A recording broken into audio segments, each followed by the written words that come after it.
Assalamualaikum warahmatullahi wabarakatuh. Halo teman-teman semuanya, perkenalkan nama saya Khaira Elvina. Di sini saya berasal dari kelompok 5. Baiklah, saya akan memperkenalkan teman-teman saya, yaitu ada Nova Nandasari, ada Rizka Munandar. Dikarenakan daring, kami membuat videonya versi di rumah sendiri ya teman-teman. Tidak memperpanjangkan lagi, saya langsung saja membahas materi hari ini, yaitu judul besarnya Strategi Pelayanan Bimbingan Konseling di Sekolah PAUD. Di sini saya akan menjelaskan poin yang pertama, yaitu apa itu layanan bimbingan konseling. Nah, seperti yang sudah kita ketahui, teman-teman semuanya, layanan bimbingan dan konseling itu adalah upaya sistematis, objektif, logis, dan berkelanjutan yang dilakukan oleh konselor untuk memfasilitasi perkembangan konseling agar mencapai kemandirian dalam mewujudkan kemampuan memahami, menerima, mengarahkan, dan mengambil keputusan. Baiklah, selanjutnya saya akan mengambil contoh dari layanan bimbingan konseling untuk anak usia dini. Seperti guru itu kan membantu anak agar dapat lebih mengenal dirinya, kemampuannya, sifatnya, dan lain-lain, serta memberikan arahan yang baik untuk anak usia dini agar anak dapat mengembangkan potensi yang dimilikinya. Contohnya itu anak suka menggambar, tetapi dia tidak rapi saat mengecat gambar tersebut. Disitulah guru mengajarkan dan memberikan arahan yang baik agar anak bisa mengecat gambarnya itu dengan rapi dan tidak berantakan. Seorang guru yang memberikan layanan bimbingan konseling kepada anak, kita terus dukung hasil karya anak. Contohnya seperti yang saya katakan tadi, ada anak yang suka menggambar namun tidak suka mengecat gambarnya. Di situ kita memberikan dan arahan serta memberikan contoh bagaimana anak ini bisa suka untuk mengecat gambarnya, karena anak ini memiliki potensi menggambar yang sangat bagus. Dia masih berumur 6 tahun, namun dia sudah teman-teman seperti itu. Jadi peran kita di sini, kita dukung anak tersebut, kita berikan contoh, oh mengecat itu begini nak, kenapa harus dicat agar gambarnya itu kelihatan bagus dan lebih menarik. Contoh yang kedua yaitu mengatasi kesulitan-kesulitan yang dihadapi oleh anak usia dini. Sebagai seorang guru yang memberikan layanan bimbingan konseling kepada anak, kita wajib mengetahui perkembangan anak yang bermasalah maupun yang tidak bermasalah. Contohnya ini anak yang pendiam. Anak yang pendiam adalah anak yang tidak aktif dan tidak mau bermain dengan teman-teman yang lain atau lingkungan sekitarnya. Nah, bagaimana cara guru memberikan bimbingan dan arahan kepada anak tersebut? Bisa dicoba dengan pendekatan personal kepada anak tersebut. Kita bisa memberikan perhatian yang lebih kepadanya, sering-sering bertanya kabarnya, bagaimana dia di rumah, bagaimana hari ini, apakah dia senang bertemu dengan temannya, sehingga anak tersebut berani berbicara, berani mengungkapkan apa yang anak tersebut rasakan, apakah dia lelah, apakah dia takut, begitu. Baiklah teman-teman, selanjutnya saya akan membahas tentang pertanyaan yang saya ajukan pada saat mewawancarai guru di TK Adiaksa 14 Lampinang. Di sini kelompok kami mengajukan 5 pertanyaan kepada guru. 2 diantaranya saya yang jelaskan, selanjutnya akan dijelaskan oleh teman saya. Untuk pertanyaan yang pertama, menurut Ibu manfaat dari siswa di TK ini dengan adanya bimbingan konseling itu seperti apa, Bu? Nah, di sini Ibu BK-nya menjelaskan bahwa dengan adanya bimbingan konseling untuk anak di sekolah TK Adiaksa 14 ini dapat menciptakan pandangan positif kepada diri anak, sehingga menimbulkan rasa atau perasaan anak yang lebih bahagia, lebih baik, tenang, dan nyaman. Seperti itu. Nah, Ibu juga menjelaskan bahwa tujuan utamanya diselenggarakan bimbingan konseling di lembaga TK ini adalah untuk mengantisipasi atau mengambil tindakan preventif terhadap munculnya perilaku bermasalah. Jadi, tindakan preventif itu tindakan yang mencegah sebuah hal yang negatif sebelum terjadi kejadian yang kurang menyenangkan. Seperti itu teman-teman jawaban dari pertanyaan nomor 1. Selanjutnya ada pertanyaan yang kedua, yaitu bagaimana jika ada seorang anak yang pendiam, tidak aktif, bahkan tidak mau bermain dengan temannya. Itu perlu adanya arahan bimbingan dari orang tua dan guru agar tahu permasalahan anak ada di mana. Nah, yang jadi pertanyaan saya kepada Ibu hari ini adalah bagaimana cara guru memberikan bimbingan konseling tersebut kepada anak yang memang tidak aktif di sekolah, pendiam, bahkan tidak mau bermain. Guru BK-nya pun menjawab, dalam kasus seperti ini, saya sebagai guru BK di TK Adiaksa 14 ini harus mencari tahu dulu alasan atau permasalahan yang dialami oleh anak-anak. Dengan begitu, guru lebih mengerti pendekatan yang mana yang lebih cocok, seperti permasalahan anak yang tidak aktif tadi. Bisa saja, contohnya seperti mengajak siswa berinteraksi sesuai minatnya. Anak yang memiliki karakter pendiam itu kan cenderung tertutup pada siapapun, tidak mau terbuka. Jadi lakukan pendekatan personal pada si anak. Ajak si anak bercerita akan minat bakat yang ia sukai. Dengan begitu, si anak akan tertarik dan mulai bercerita tentang dirinya secara lahan perlahan. Baiklah teman-teman, cukup sekian presentasi dari saya. Poin selanjutnya akan dijelaskan oleh teman-teman saya. Assalamualaikum warahmatullahi wabarakatuh. Perkenalkan, nama saya Nova Nandasari dengan NIM 1902100047. Di sini saya akan menjelaskan materi selanjutnya, yaitu menurut para ahli layanan strategi pelayanan bimbingan konseling di PAUD. Menurut Saudi dan Agustin 2014, adanya layanan bimbingan dan konseling pada anak usia dini dilakukan untuk membantu anak agar mengenal dirinya, mempunyai kemampuannya, sifatnya, kebiasaan, dan kesenangannya. Kemudian, menurut Bakarudin, dijelaskan bahwa bimbingan dan konseling mengandung 4 komponen layanan komprehensif, yaitu sebagai berikut, yaitu A. Layanan dasar. Layanan dasar adalah layanan bertujuan membantu seluruh siswa mengembangkan perilaku efektif dan meningkatkan keterampilan hidupnya. Kemudian yang kedua adalah layanan perencanaan individual, yaitu perencanaan individual adalah membantu siswa belajar memantau dan memahami perkembangannya sendiri. Kemudian yang ketiga adalah layanan responsif, merupakan pemberian bantuan kepada konseling yang menghadapi kebutuhan dan masalah yang memerlukan pertolongan dengan segera. Kemudian yang terakhir adalah dukungan sistem, merupakan komponen pelayanan yang kegiatan manajemen tata kerja infrastruktur, misalnya teknologi informasi dan komunikasi. Baiklah, selanjutnya adalah ruang lingkup layanan bimbingan dan konseling anak usia dini, terdiri dari 5 bentuk layanan yang meliputi. Yang pertama adalah layanan pengumpulan data. Layanan pengumpulan data, kegiatan mengumpulkan data atau informasi tentang peserta didik dan lingkungan peserta didik. Mengumpulkan data ini dapat dilakukan dengan berbagai instrumen, baik tes maupun non-tes. Kemudian yang kedua adalah layanan konseling. Layanan konseling ini dapat diartikan sebagai seperangkat program pelayanan bantuan yang dilakukan melalui kegiatan perorangan dan kelompok untuk membantu peserta didik melaksanakan kehidupan sehari-hari secara mandiri dan berkembang secara optimal, serta membantu peserta didik mengatasi masalah yang dia alami.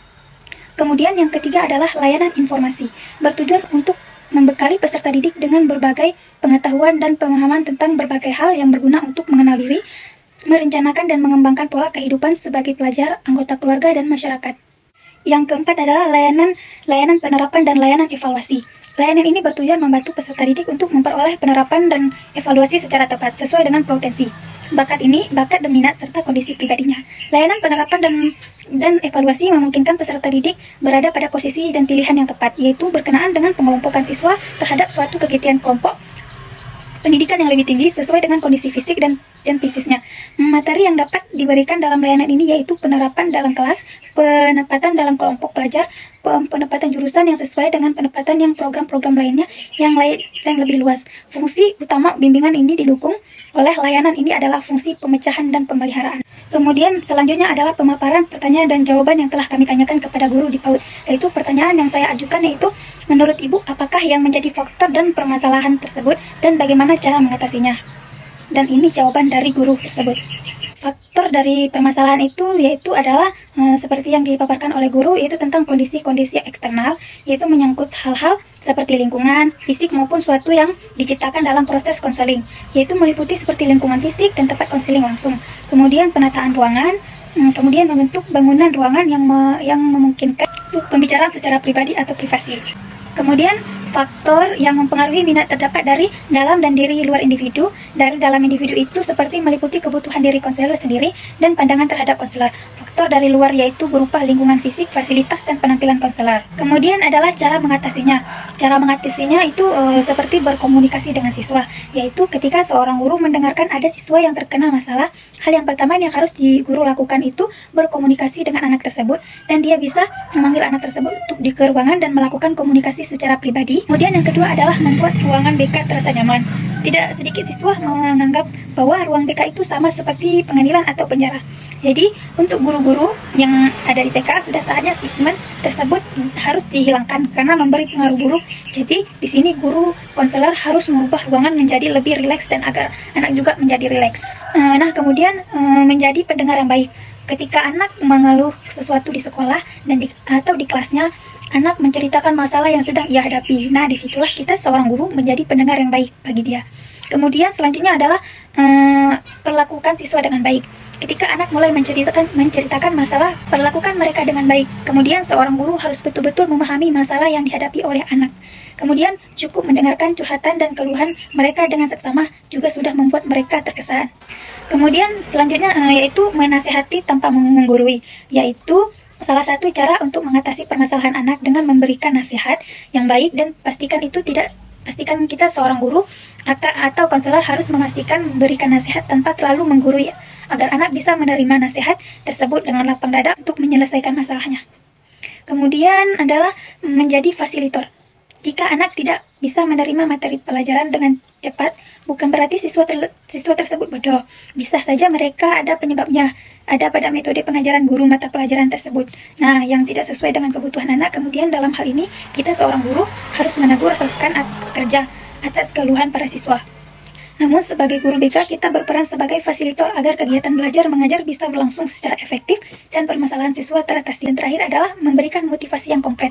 Sebagai guru BK, alangkah baiknya jika kita memberikan motivasi yang sifat konkret. Motivasi tersebut bisa diambil dari video inspiratif, kisah menarik lainnya. Karena itu pada dasarnya, guru bisa memberikan motivasi kepada siswa merupakan guru yang berhasil. Jadi jika guru bisa memberikan stimulus dan siswa, maka siswa yang akan memberikan respon dengan baik, begitupun sebaliknya. Nah, untuk mungkin hanya ini, selanjutnya akan dijelaskan oleh Rizka Munandar. Assalamualaikum warahmatullahi wabarakatuh. Baik, saya Rizka Munandar ingin melanjutkan materi selanjutnya. Tujuan bimbingan konseling. Tujuan bimbingan konseling yaitu untuk membantu siswa mencapai tugas-tugas perkembangan secara optimal. Bimbingan konseling juga bertujuan untuk membantu peserta didik agar dapat mencapai tujuan-tujuan perkembangannya yang meliputi aspek-aspek pribadi sosial.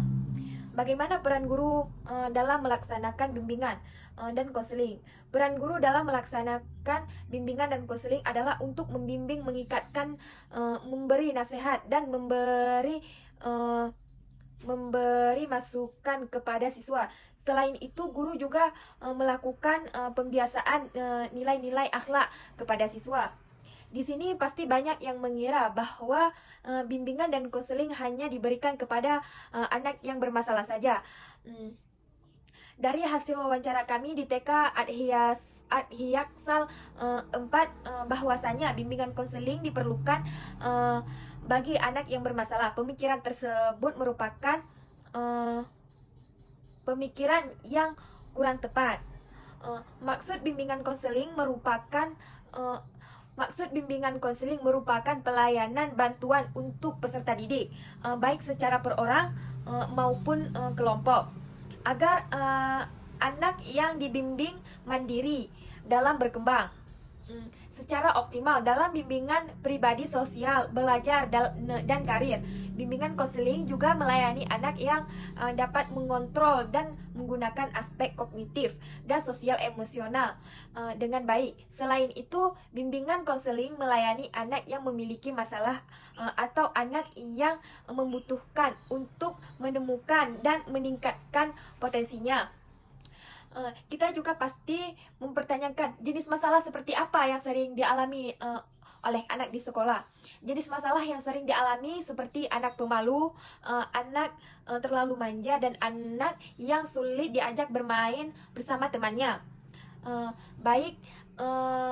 Dari materi di atas dapat kita ambil kesimpulan bahwa strategi pelayanan bimbingan konseling di sekolah PAUD yaitu PAUD memerlukan layanan bimbingan dan konseling untuk mencapai suatu perkembangan optimal. Bimbingan konseling diperlukan bagi semua peserta didik, baik yang tidak bermasalah maupun bermasalah. Cukup sekian presentasi dari kelompok kami. Lebih dan kurang kami mohon maaf. Wabillahi taufiq wa hidayah. Wassalamualaikum warahmatullahi wabarakatuh.